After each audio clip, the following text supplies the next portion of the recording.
that one more time. Hello! Hello! I like that. Thank you. Awesome. Thanks so much everybody for coming. My name is Rustin. We're just going to dive in. There are quite a few people and we're going to open up some Q&A here in the last 15-20 minutes or so. So yeah, first and foremost, thanks for coming. I kind of want to get a poll from everybody who's attending. Raise a hand. Who all is content creator here? Okay. I love that. Cool. Oh my goodness. And then keep your hands up. And then how many of you currently work with a brand or have a partnership with a organization within the industry? Okay, very cool. It's not about us. I worry It's not about about us. Sorry. I forgot to do that. Did Nell? Did you bring voodoo?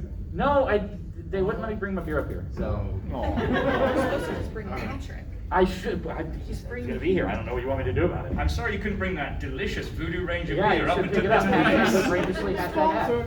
Hashtag sponsor. Make sure to check out the Voodoo Ranger lunch downstairs. That's right. We had to get that in first, for reasons. But first and foremost, my name is Rustin. I am the Chief Business Development Officer for a company called Nodecraft. And I work with about 160, 170 content creators across TikTok, Twitch, Instagram, YouTube, pretty much the gamut. We provide servers for content creators looking to host games like Minecraft, Terraria, et cetera, et cetera. So I've been in the industry for a couple years now and come from a long background of sales and partnerships. So really excited to chat with you all today. So yeah, I guess we can just go down the line and get some intros. So. All right, hi, my name is Zinigami. I've been a full-time Twitch streamer and YouTuber for the last 7 years. I started playing anime mobile gacha games, and now I work a lot as a content creator coach, helping people learn how to be better content creators themselves, working with a 6-week boot camp to teach you how to really build yourself up as a brand and take yourself more seriously. Sweet. Hi, I'm Aiden, or Lord Cuddlebear, pretty much everywhere. So I have been working in the what? You love my name and everything about it. I didn't say anything. He laughed at me. Wonderful. Anyways, so I have worked in the content scene and entertainment pretty much my whole life. I have worked since I was a younger teenager out of Hollywood in LA. And now I actually work in business development, head of sales, and partnerships, and run all of the kind of stuff we're going to be talking about today. I work with thousands of different creators of all different sizes and brands, agencies, organizations, the whole gambit. And I love the gaming space and everything about it, and that is why I made the switch. So now it's over to you. I cannot follow up that voice. It's because it's amazing. Yeah, sure. So I'm Nell. I'm the Senior Manager of Influencer Content Partnerships at Ion, which is an influencer agency. Previously, I was the Influencer Relations Manager at 505 Games, AMD, and Square Enix. So I worked on titles like Control, Marvel's Avengers, Outriders, Final Fantasy VII Remake, things like that. Leading everything from strategy to outreach to campaign negotiations. On the side, I'm also a content creator myself. You can tell I'm also a shill for Voodoo Ranger. But they pay me to be, so it's great. Yeah, I also run a partner charity channel on Twitch where we play Final Fantasy and Kingdom Hearts and raise money for the kids of St. Jude. Super cool. Thanks, Nell. I'm Amanda Solomon. I'm the CEO of Tyrus. We're a full-scale talent management agency specializing in the video game space. I think a couple of my creators are sprinkled throughout here. Yes, I see you. I've been in the space for about 3 years now. I also sit on the board of Women in Games International and do a bunch of other nonprofit work. It's a super big passion of mine to help content creators, and it's really excited to see that there are so many of you here. So hopefully this panel is really helpful and informative to you guys. Okie dokie. Hello, I am Will, running by the moniker of Viking Blonde, which was a joke that I'm now stuck with. I will be your resident daywalker. I used to work in the games industry a lot. Did a whole bunch of stuff, YouTube side and whatnot. And then after a series of hilarious misfortunes, I fell into Twitch streaming full time. So that is how I pay my bills these days. Yeah, and I see some cool peoples here, and this is very rad. I also do some work with a local team called Sober, the Seattle Online Broadcasters Association, and I try and help people get stuff along there. It's less cool than you guys. I see you, Kelly. I see you. Yeah, that's me. Cool. Yeah, so as you can see, we have pretty diverse experience and backgrounds here at the table, which is really exciting. I have a list of questions that I'm just going to pose to different panelists, and they're kind of broken up a little bit. As you've seen, we have some content creator focus. We have some folks from talent management side and from the game and studio side as well. So really just trying to get as much perspective onto the industry and brands as possible in the quick 1 hour that we have here. So just get us started. These next couple of questions kind of work for all panelists here, so anybody who wants to pitch in can. So let's just get started. So what do you look for in a brand before you're willing to work with them, as a content creator? We have to answer that. Yeah, okay, Yes. I mean, yeah, sure. I mean, for me, it's pretty simple. It's something that I already support. I'll use Voodoo Ranger because they have been great in terms of finding partners to work with, and they have a great team when it comes to content creators. For me, it's always about finding a team that wants to not only support the creators, but wants to be innovative in the way that they do so. So from personal brand, it's always about how can I be innovative, how can I be working with someone that really wants to change the way that creators are working with brands. Yeah. Vague as that is. I love that. That's Yeah. super good. For me, I personally look for companies that have a big focus on inclusivity, diversity, and all of that. What are they posting for BLM? What are they posting for LGBT plus community outside of June, outside of March, and outside of when it's really cool and fashionable. So when I look for brands to work with my own creators, I like to look for authentic brands that have that kind of consistent messaging across, and not just trying to grab content creators for the month when it's relevant, but supporting them all year round. For myself, most of the stuff that I do paid is with games companies directly, so I tend to look for games which I feel could use my support, or where my noisy voice would actually add something to it, or teams which are small enough where I can have a direct dialogue with them, sometimes around the PR agencies, sometimes with them, but definitely avoiding any of the monstrous mega corporations. I couldn't say that like a normal person, I'm sorry. I thought it sounded If really the good. brand fits with your brand, is something I'm looking to a lot. I do a lot of anime related content, so I may or may not have anime body pillows coming into my house when I get back to PAX. So that's I'm not saying who they are, but they are pretty cute, but they are wearing clothes. They are wearing clothes. And I'm also looking to see if they have worked with content creators before, or if I have to help them develop their content creator program. If they are reaching to me, am I bringing a negotiation to the table where it's going to be very, very bespoke, where we're going to negotiate one-on-one, or do they have a partnerships manager that's very experienced with this sort of thing? I'm basically coming in at this set level. Depending on what that is, I'm going to have very different expectations of what they want out of this sponsorship and what I'm going to be giving them for this sponsorship. Because something like, for example, Logitech Blue microphones, they're working with hundreds, thousands of content creators. So when I go in there, I know exactly what I'm going to get, and they know exactly what they want from me. With this anime body pillow, I'm going to be negotiating. It's so this is how much I want for a video. These are how many body pillows I want. These are the additional things that I want with a body pillow. It's on brand, that's what matters. It's true. Well, and something I'll add to that is when you're talking to these companies, whether it's through a representative or yourself, how comfortable are they answering questions? If you want to dive in deep into the system that they're willing to run, what they want to do with you, if you notice they balk back or they kind of fall back the more you ask questions, maybe you're either not the right creator to work with their content and what they're kind of hoping to achieve alongside you, or two, they don't want to answer because they don't want you to find out all the little nuances of how your contract may look by the time the brand deal runs up. So you want to make sure they're really comfortable and cozy alongside you as you open up and provide answers for them about your content, but they need to provide those same things back to you. And I can almost guarantee you that how much you think you're worth right now is actually too little. You are almost guaranteed to be undervaluing how much your time is worth, how much your audience is worth, and how much your own brand is worth. And here's a bigger thing. As soon as you tell them, they say hey, we want to give you this and have you play for free. As soon as you say yes, they know exactly how much you think your time is worth right now. And that means a lot to that company. They now know you're willing to work for free. Yep. So maybe they wouldn't offer you that higher paid sponsorship that you would have in the future? Well, so there's actually something I want to articulate on, because with games companies rather than brands, rather than Voodoo Ranger and their delicious beer, when working with games companies, there's slightly more of a nuance. If you're working with a massive company like an Actor Blizz nonsense A title, they'll usually have an influencer program with a preset budget.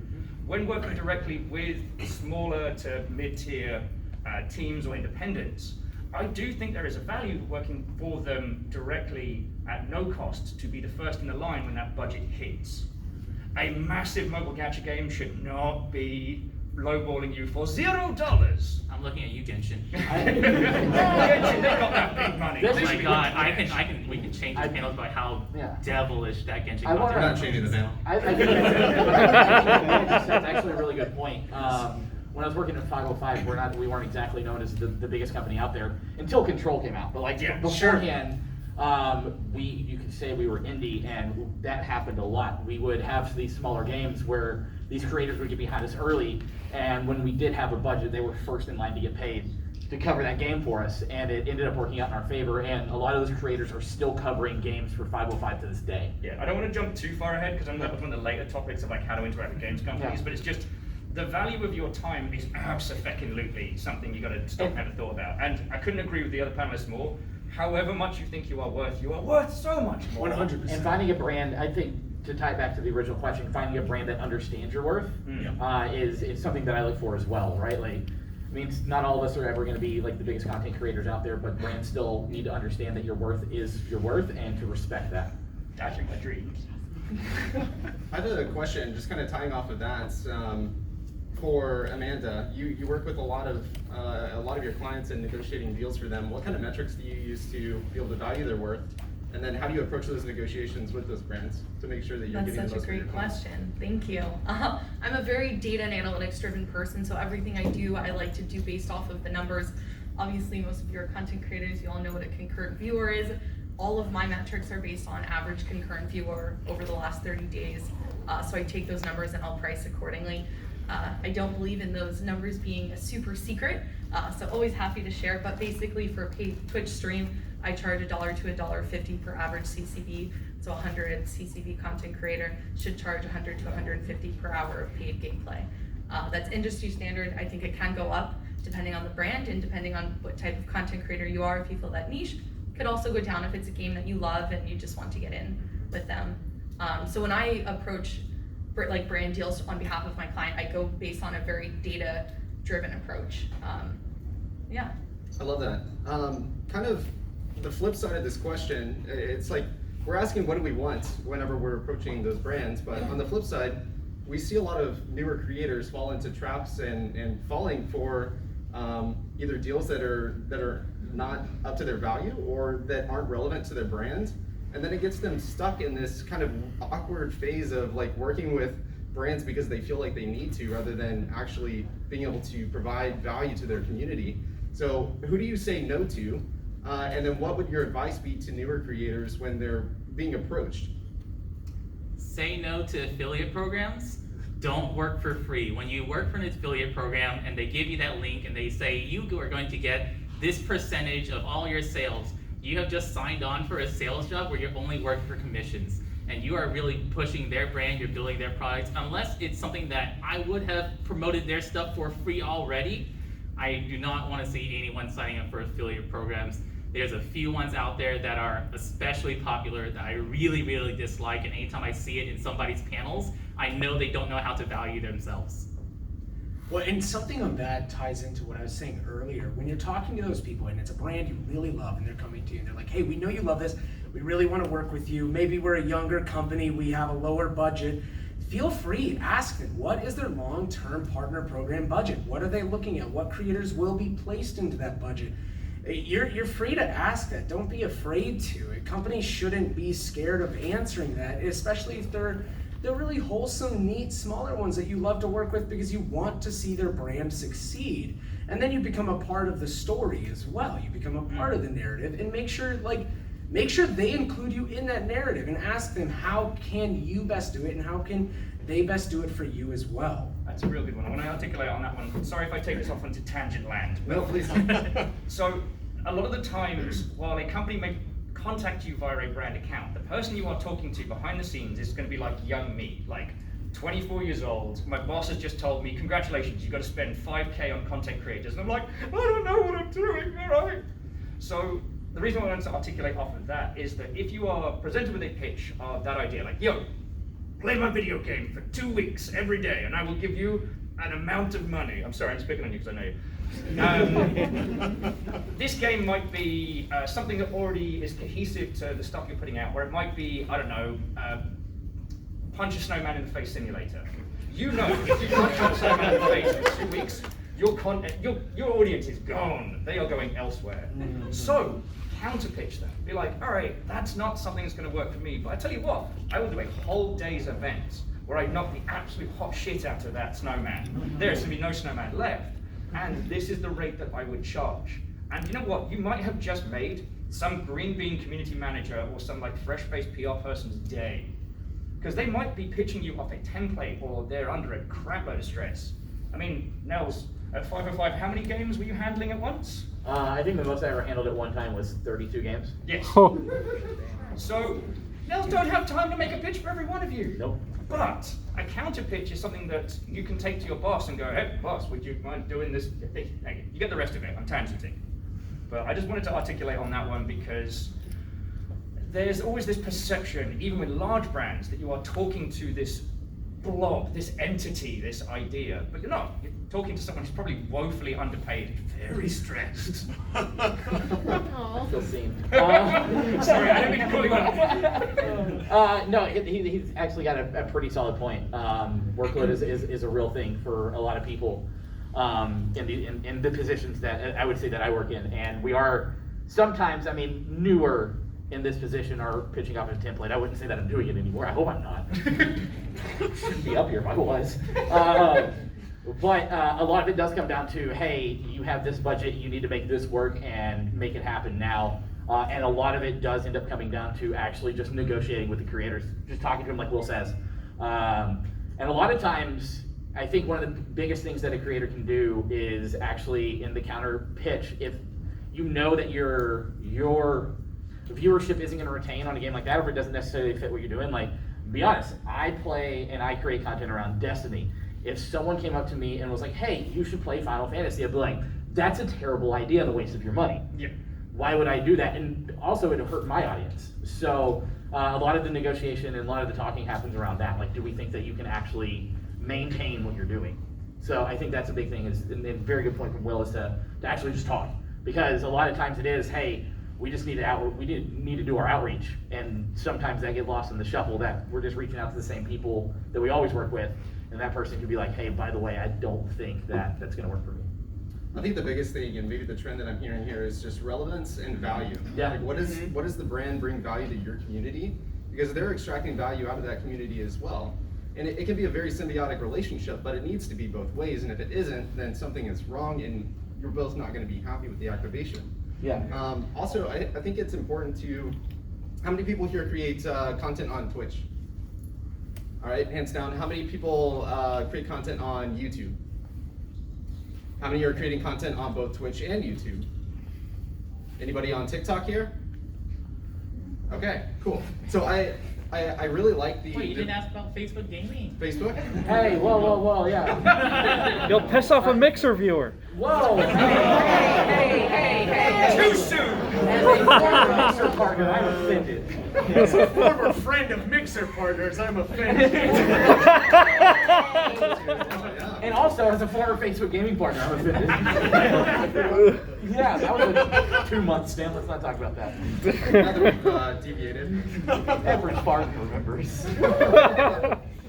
So my point here is also that the type of content that you create on different platforms can alter the way that the activation works with each company that you work with as well.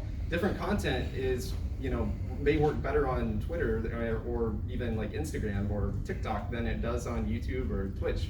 We inherently know this. Like, we're in the industry, we can spot BS a mile away. Like, we know when something makes sense and when it doesn't cognitively when you're creating that content. So I kind of want to direct this one to Zinigami, because I know that you have a following both on YouTube and a growing TikTok channel as well. How do you I guess, how do you position different content with brands based on the platform that you're creating on?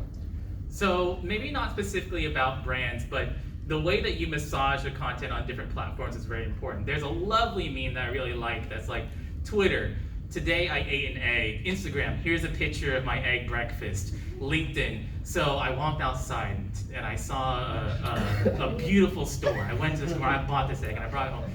Facebook gaming is like, my friends, this is my egg. But that like simple meme is really important because the idea is that you had an egg breakfast. But how do you tell that story in these different platforms? Twitch, this is me eating my egg right now. YouTube, do you want to know how to eat an egg? Here's what gone wild you would not believe. And clickbait is something that I say clickbait, and a lot of you guys are going to go back like, no, I don't want to clickbait. I don't want to lie to my people. And clickbait is only bad if you have been lied to. If you saw something and it looked clickbaity and you clicked on it and you got what you wanted, clickbait is excellent. I do want you to try to clickbait on these things. The most important thing on YouTube is the thumbnail. The most important thing on TikTok is those 5 seconds. And those are what you need to be focusing on when you're making content on those platforms. What's the most important thing on YouTube? The thumbnail. Once they're there, you can slow burn into whatever the brand deal is, whatever the content is. On TikTok, if those first 5 seconds didn't say something crazy and wild and promise you that you should stick around for it, people are gonna bounce. And on Twitter, you really wanna make sure you have something like a media attachment to it. Make sure you have a GIF, a video, something like that, so that way people want to engage with it more. Well done. Anybody else have anything to add to that? I think Amanda can probably attest to this. Tying onto what you just said, it's also when working your brand or trying to get a deal done is packaging your content and your platforms together. So, you know, if you do like Zenigami does, create content on 3 platforms, but also have a following on something like a Twitter, and you're approached by someone like me, knowing that, hey, maybe my content for TikTok and Twitter is best suited for this one, to steal that deal instead of just saying, no, well, you know what, I'm just gonna stream it. So you can find that when working with these brands and with separate platforms, knowing where it's gonna fit best with your community and with your content. Yeah. All right, I want to frame actually a question at you lot, which I think will help us. All right, just as a quick show of hands for those of you that make content, how many of you have a pitch deck? A what? What's a pitch see? deck? What's a media deck? Okay, so as these lovely panelists have mentioned, like, knowing the value of your work is very, very important. But how do you show that? We talked a lot about the back and forth, but a pitch deck basically says, I get this many viewers on this platform, this many viewers on that platform, a relevant stat on each. Here's the kind of stuff I make. I apparently eat eggs and nothing else. But for my egg-related content, I get these kinds of interactions. If I post on YouTube, 10 people fucking love that egg, and they will tell me detailed stories about that egg. You package it together as a nice little PowerPoint. You can send that to companies. And I assure you, every massive like content creation team has a huge pitch deck. I don't want to name any names, but I've seen some bangers. To tie into that, I think Aiden and I kind of think the same whenever we're trying to find people to work with, that yeah, numbers are important, but a lot of times we also want to get a better understanding of who you are as a creator and what your community is. So if you're building these pitch decks out, really put an emphasis on the content you're creating, but also the community that you fostered. Because that says a lot about you and if we can work with you, especially when it comes to certain games. Like, if I was working on Life is Strange, that's really gonna, your community is really gonna matter for a game that's very, I don't know, very important to the LGBT community, that has so much representation and diversity in it. So keep that in mind when you're doing these. But also, if you're building a pitch deck, also have a one sheet of it. Mm-hmm. Yeah, I love that so many people want to do a 10-page pitch deck, but when I'm reaching out to 1,500 people, having one page would be nice. We're really busy. Yeah, I love that, the one page and the multiple page. If there is a amazing Twitter thread by Disobey that's just a bunch of examples of pitch decks.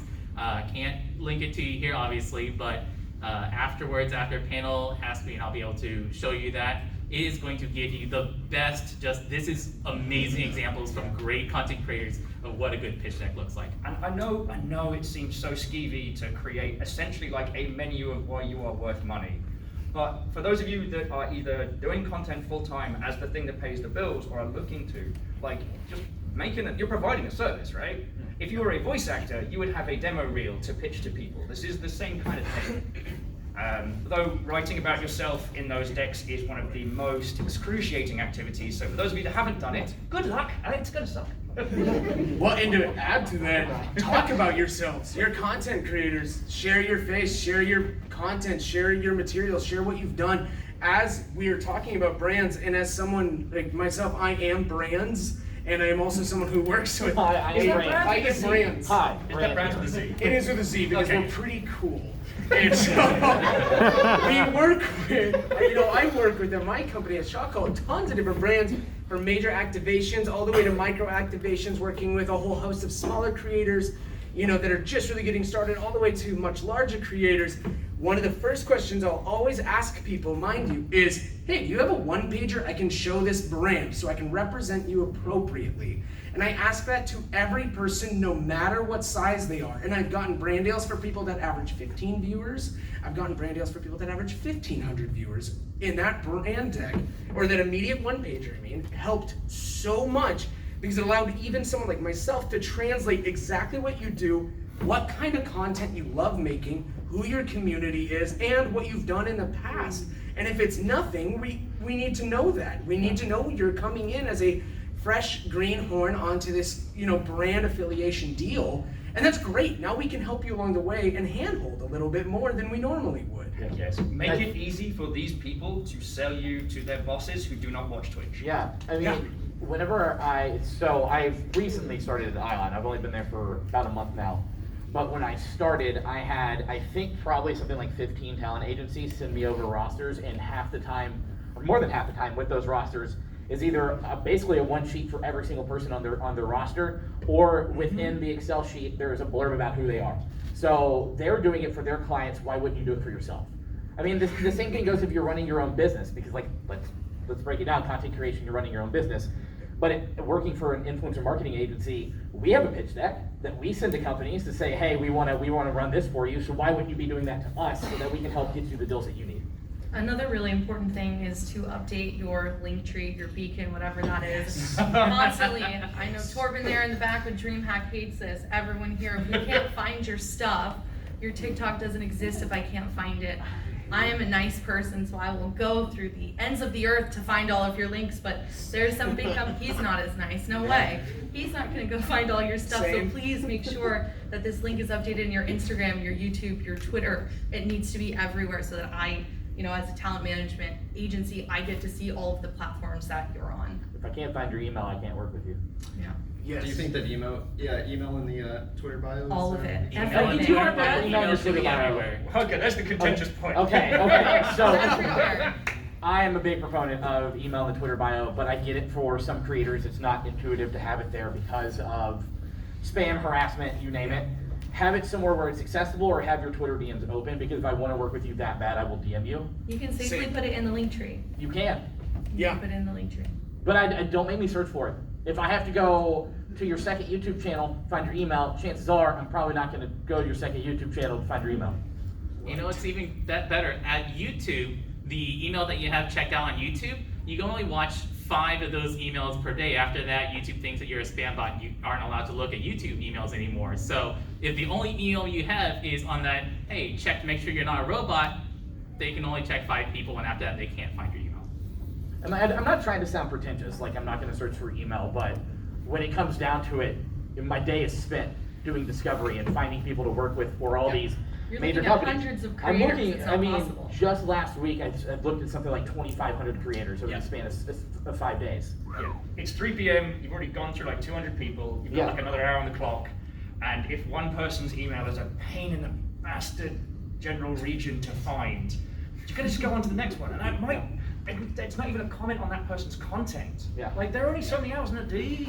Ease of accessibility will often get you more stuff down the line sometimes than not. I mean, it's as wild as that is. I mean, sometimes, when I have 82 tabs open on Chrome and my GPU is about to explode, right?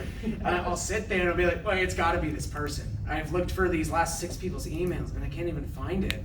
And so I'm like, you know what? I'll email them. I'll see what's going on. And that's sometimes as easy as it is for that person, because even if it's that email is only that, only biz deals, only brand deals, and I apologize for the state of harassment and all that stuff that comes through there. That sucks. But sometimes, time-wise, we don't have the ability to afford overlooking that step. Can we talk about how big of a topic someone's email being findable is? Yeah, it's wild. On to the next. Yeah, Yeah. I mean, I tweet it out probably every campaign that I do. Like, Yep. make your email somewhere Yep. where I can find it. Same. 'Cause, again, if I can't find your email, I can't work with you. I think the biggest thing here is accessibility. Yeah. And Correct. it also, like, not just in the initial outreach for activating, but also in renewing those activations in the future. You know, like when Nell is working on a game, he may really love a creator and want to be able to feed them more opportunities later. And if you're not responsive to that, either the emails or the outreach that he's trying to do for a future activation, it makes it really, really difficult for him to want to work with creators long term. Yeah, I mean, that's actually a really good point. Like, the ease of working with people is a big thing too. At the end of the day, if I work with you on a campaign and it was seamless, or if I work with your manager, if I work with Amanda and it was seamless and it was easy, that's probably where I'm going for my next campaign if the game fits.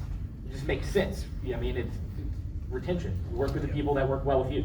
Speaking of working well with brands, how nice is it if at the end of a campaign, I send you analytics and reports? Oh my God, I love you. Yes. Like, oh man, do you want to get another job? That's all you have to do. Yeah. And you sent here's my VOD, here are numbers, here's what happened, here's the links, Please. all that. You just saved them so much time and work to gather that stuff. And you're like, yes, I'm putting this guy in the next campaign. That is a thing. That will be a step that a lot of companies, even I work with, or even myself as the company, will I'll look at that moment and be like, yep, this person is so easy to work with, and they're chomping at the bit to get more stuff. All right, I'm gonna put them in my next rotation, top of my email list. I don't care what size they are. I can see how good they did in their stats. It's in front of me because you provided it. Also, and this is more for the Twitch amongst you, when sending back after doing some sponsored content, send them a clip, even if you have to make it yourself, because you may not see it directly, but that will get shared around, and especially if it's just like a great moment of really enjoying a title.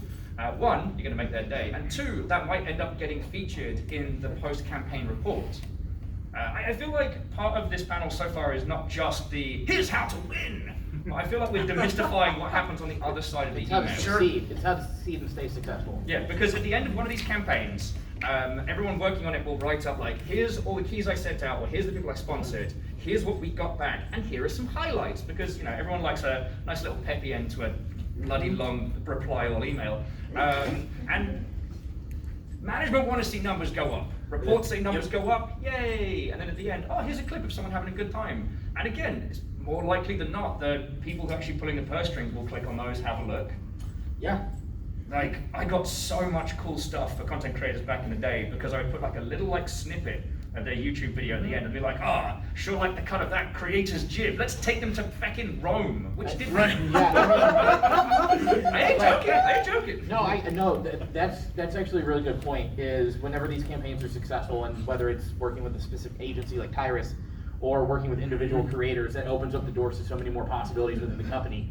I can't even tell you the amount of things that we had to open up whenever I was at Square Enix because of the success of the Outriders Ambassador program.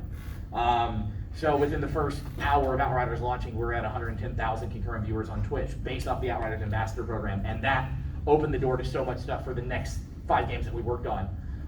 So that's a good point. And what's really cool is if you have an awesome management company behind you, they should be doing these postmortems for you to renew these contracts. That's what a good agency does. Yeah, let's talk about that a little bit. I've got 2 main questions for you, Amanda, regarding the talent management side. I'm ready. What can creators do to prepare for talent management, and kind of what do they expect? And so 3 questions maybe. So many. I have 5 written down. We're not so. good at that. Oh my gosh. And then the second main question that I want to cover right now is, at what stage do you recommend creators begin looking for professional management? When does it make sense? For sure. I mean, I think there are so many agencies out there that are you need a 500 average concurrent viewership, you need 1,000, you need 5,000. And so there are some of these micro creators that I'm sure we have a lot here that feel like they're not good enough, they're not big enough, and they're not important enough. And a lot of those agencies suck really bad. We don't mess with those agencies.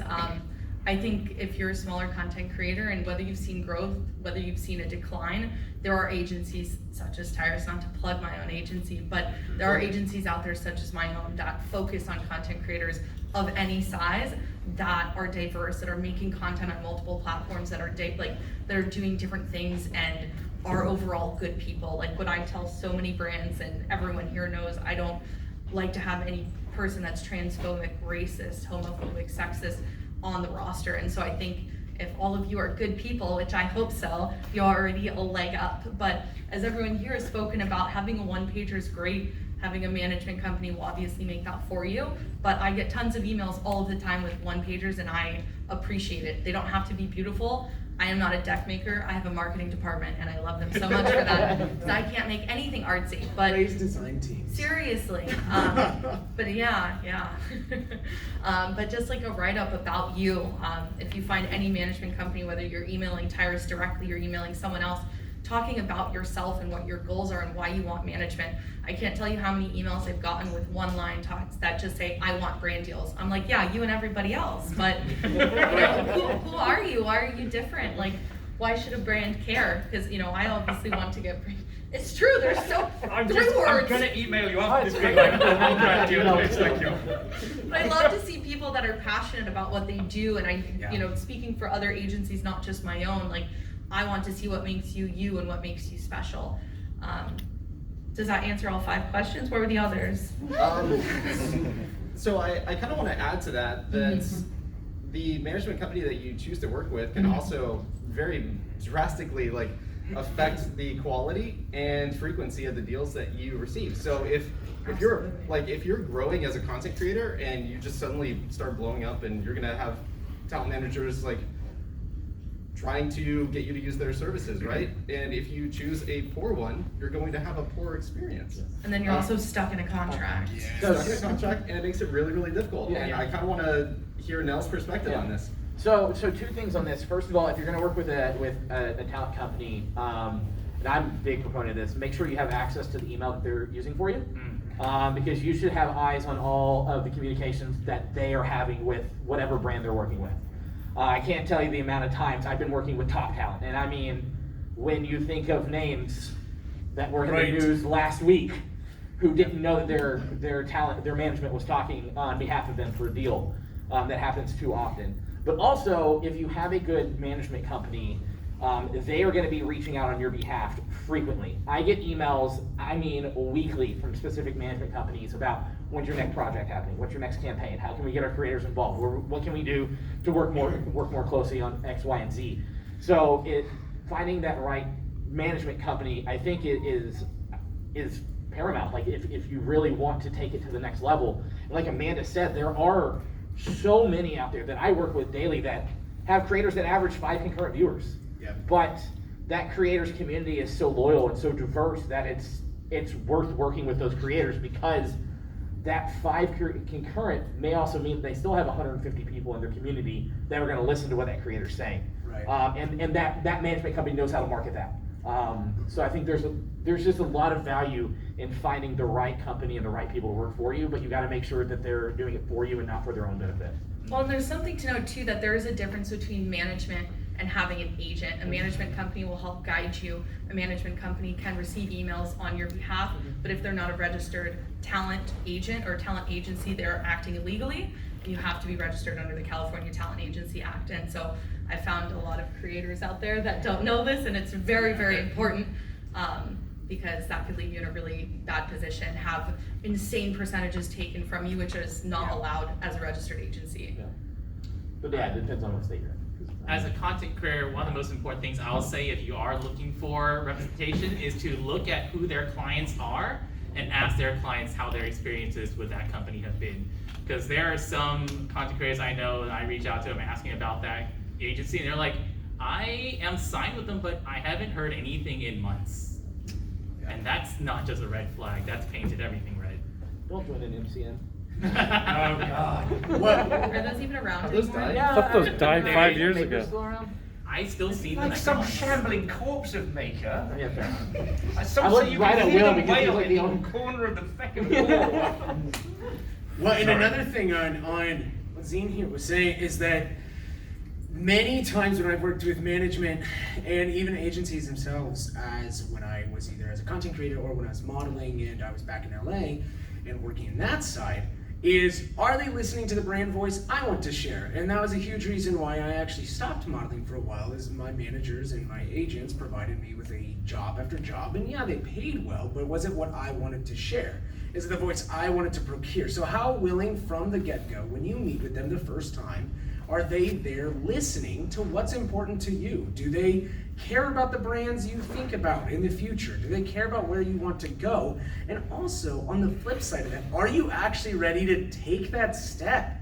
That's a huge part about seeking management. Are you really putting your foot down and charging forward and being willing to put all the work in that's necessary that would constitute some sort of reasoning to getting a manager? Or does the idea sound nice? And if it's just that the idea sounds nice, I'd reevaluate. That's my honest opinion. I would sit there and think, well, what can I do to get to a point where I don't have to convince myself a manager's the right decision? I know it's the right decision. Right? Because even if you do have a manager, the important thing about seeing the emails is if you don't know how deals should be done, seeing the emails is gonna do no good to you. You can't just have a management agency and just be like, okay, I'm done, they're gonna take care of it, hands off, don't think about it anymore. You still have to be active, they're going to be the ones in charge and helping you get these deals, but you have to educate yourself to the level where you know whether or not this person is actually working well for you or if they're just taking you for a ride. Okay, so I'm gonna steal things for a second again. Here we go.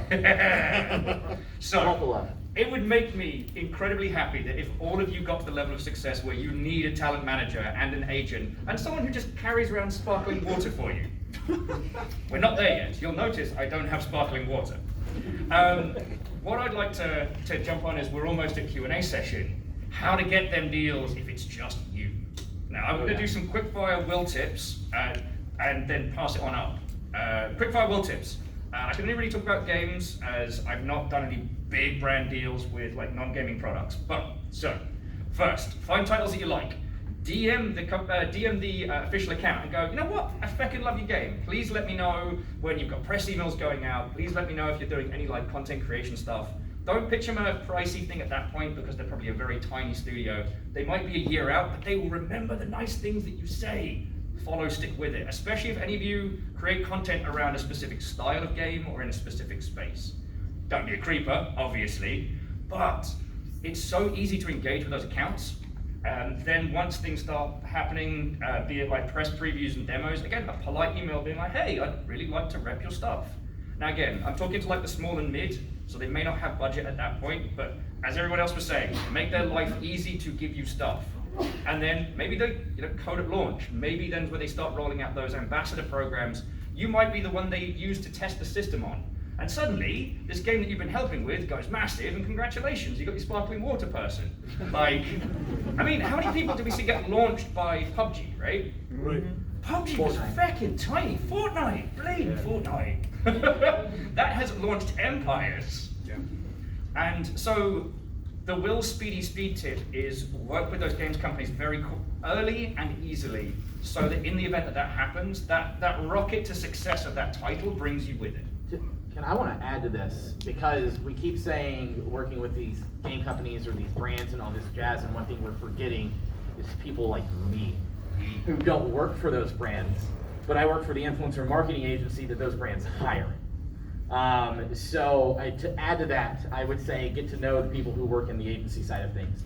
Go talk to people. 9 times out of 10 at these shows, you're probably going to find me at whatever popular hotel bar there is that night, having a beer, sitting back and relaxing. I don't mind talking to people. I've been creating content myself for 7 years at this point. So I'd love to talk shop. So get to know people, not just at the brands that you want to work with, but at the agencies, because you never know whenever that agency is going to be hired to work for that brand. Also, be really, really nice to social media and managers and community managers, please. We've seen hell. It's There's a lot of things you them. wouldn't believe. There's a reason I don't work in social media. Yeah, seriously, it's wild because a lot of those people also move up the ladder eventually, And a lot of, right, yeah, see?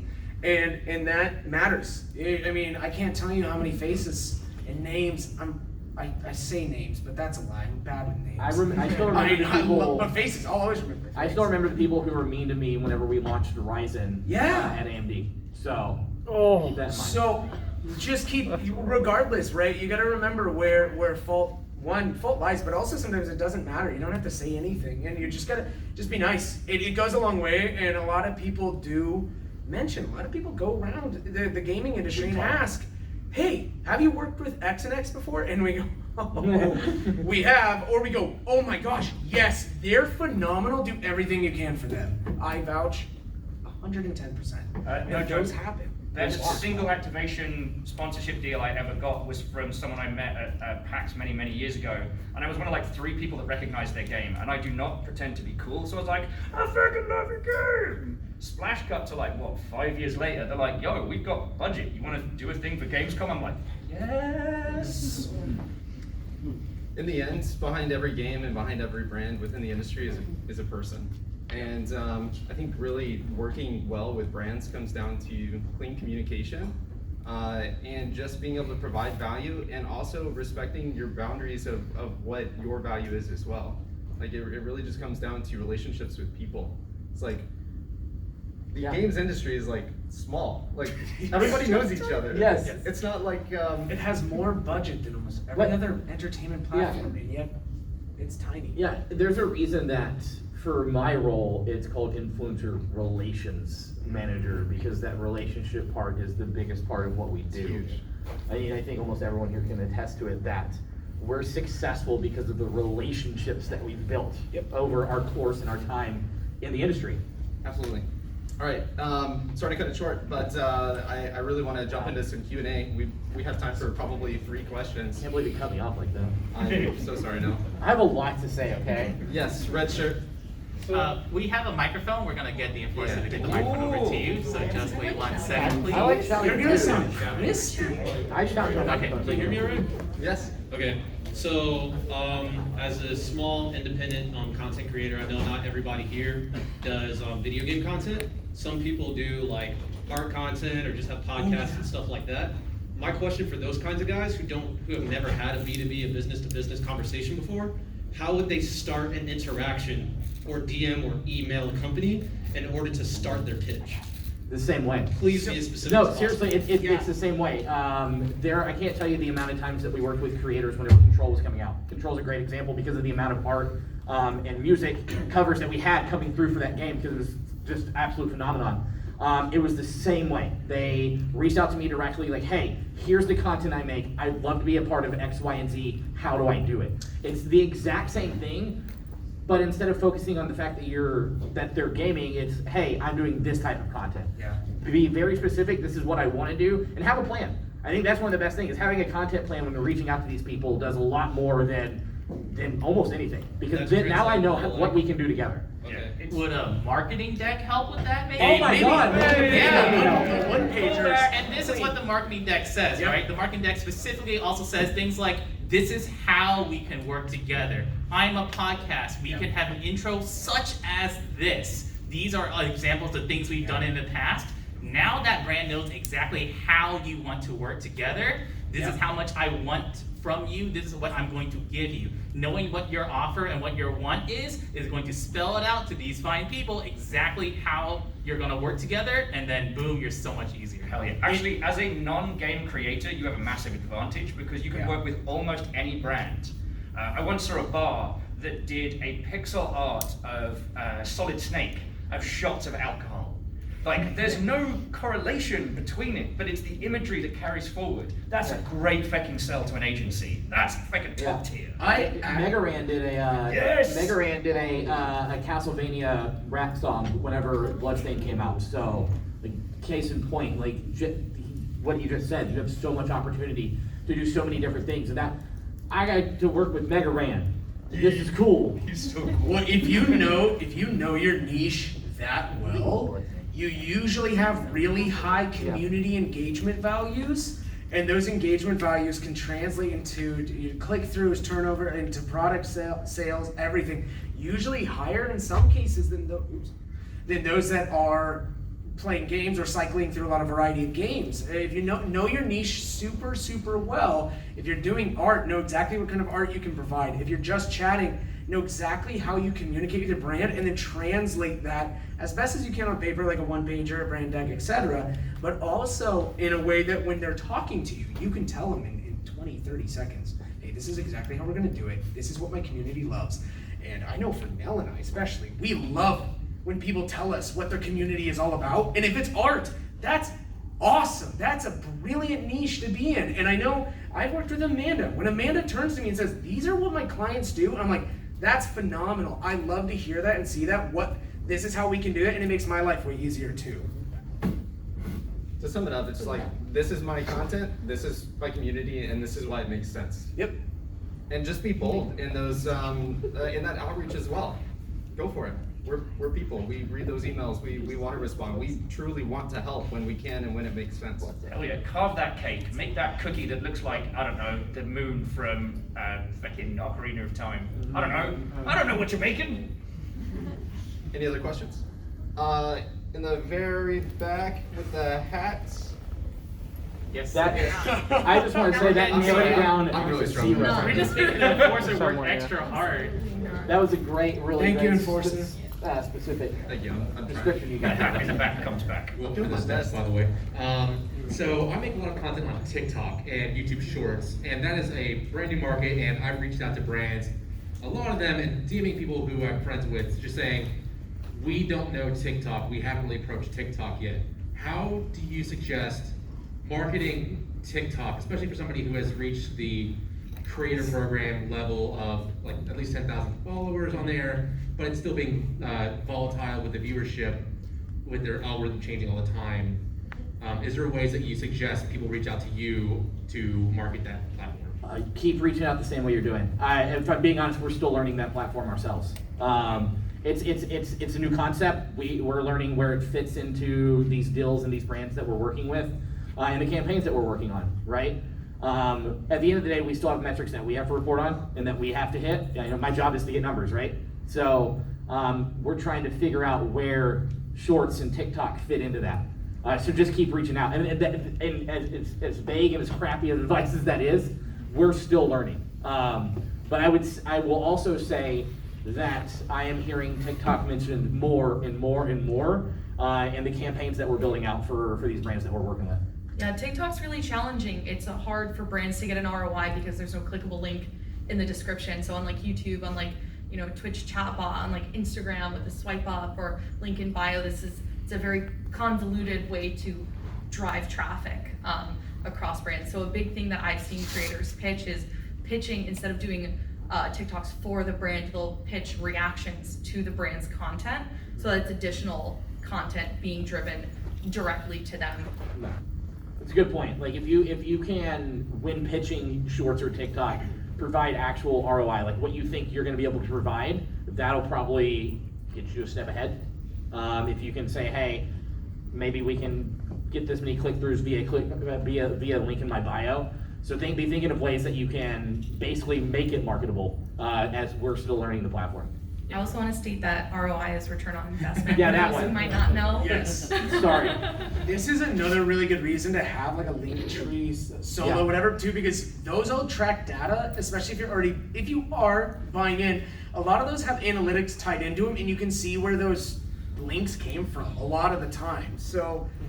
Yep, Linktree, Bitly, all tracks clicks, and this Yeah. comes back to the reporting it at the end of campaigns. When you're tracking those for yourselves, you're able to say, you know what, I'm able to do this for this other campaign that I worked with. I'm able to get these many clicks on something. And then when you're able to show that you're able to get clicks, it doesn't matter what platform it's on, now they have something to work with. Yeah. Now they Metrics, have numbers they can more work money. with. Yeah, I mean, and if I'm going to be 100% real with you, I would expect a lot of no's.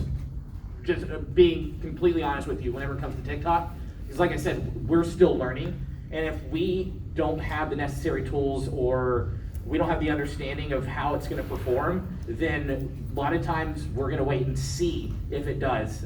That's just the case with new platforms. It always happens. I don't think it's Facebook gaming, we're still learning about. Yeah, they're like, ooh, shiny TikTok. They'll look Yeah, for right. 1 million follower TikTokers, 3 million, 6 million, they still don't understand it, whereas Yeah. Twitch, they understand the importance of micro-influencers. I think that's still being discovered on TikTok, like Mel said. Yeah, but I mean, just to level expectations, you're gonna get a lot of no's. But when you do get a yes, datafy the hell out of it. Find Yeah. every piece of data you can get from your yes, and then use that as a pitch. Like that's all you need. You need the one yes. Once you have it, you run that drive, like literally. They go back to the people that said no before, and you can turn back around and be like, look at how well this campaign did. You can do that. Yeah. One more? Next question? Yeah, one more. One last question. You want to pick somebody? Nelly, you want to pick somebody this Yeah. Right here in the front. Oh, yeah? Yes, you had your hand up. Okay. I can talk real loud. Make them duel.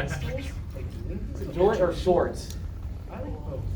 It kind of goes to what y'all were saying just now, actually. So, mentioned Linktree and beacons. So, let's say on my Twitter, and I get one link. Do I put where I want my main?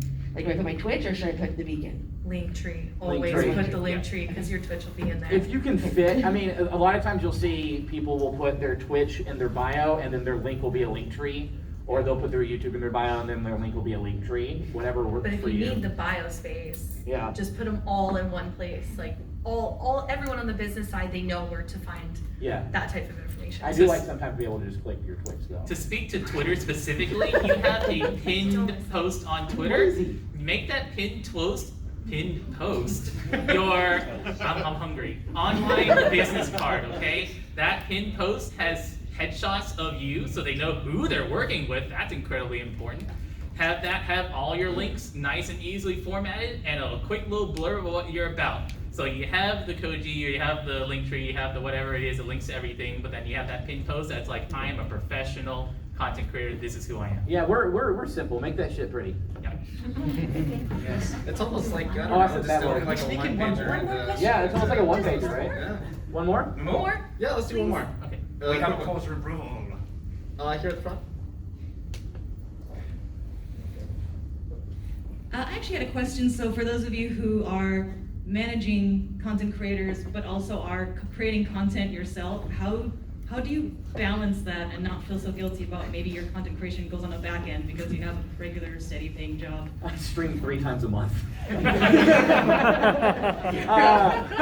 That's such a sad question. No, so personally for me, so personally, I put all my focus into the month of May for St. Jude Play Live. So instead of burning myself out and trying to stream as much as I can when I'm not working, I instead spend most of my year planning out how we're gonna raise more than we did last year. But then I'll throw in streams like Thursday mornings. If I have to work till 9 o'clock that night, I'll stream that morning beforehand. It's just for me. It's a matter of finding time whenever I want to stream. Yeah. Because when I work in the space all day, every day, so there are a lot of times that I would much rather throw my computer out a window than hit go live. So a lot of times it's me sitting on my couch watching Doctor Who instead of streaming. But It's a good show. it is fantastic. I'm on season 3. Rose is better than Martha. Anywho, it's a lot about finding a balance. But also understanding that creating content is second to what I do for a living. Yeah, it's also just, is it making us happy, right? Because if it makes us happy, and if we're not in that state of mind, are we really evaluating what our clients need sometimes? I just Well, want I think sometimes I want to finding play a Destiny. company too that you work at, so Yeah. I think about half of my staff were full-time content creators, and I respect Right. that. I mean, I also hope that they respect our content creators as they manage them, but if you're able to adjust your streaming schedule appropriately or your content creation, I think it's amazing to be able to come from that place of, hey, I've been there and I'm also advising you as well. I will also say, me not streaming a lot has not stopped me from getting brand deals. Because I Same. have managed to package my social media as a whole, as a one giant, basically brand deal. So, Which adds to the TikTok Shorts yeah. thing, right? I mean, that's part of your brand deal. I have, That's 10 part of your brand. I have over 10,000 followers on Twitter. Why wouldn't I market that? Right. So, Yeah, Great I mean, question. all of that. Yeah, it's great. Yeah. Thank you all so much for coming. We got to wrap up now.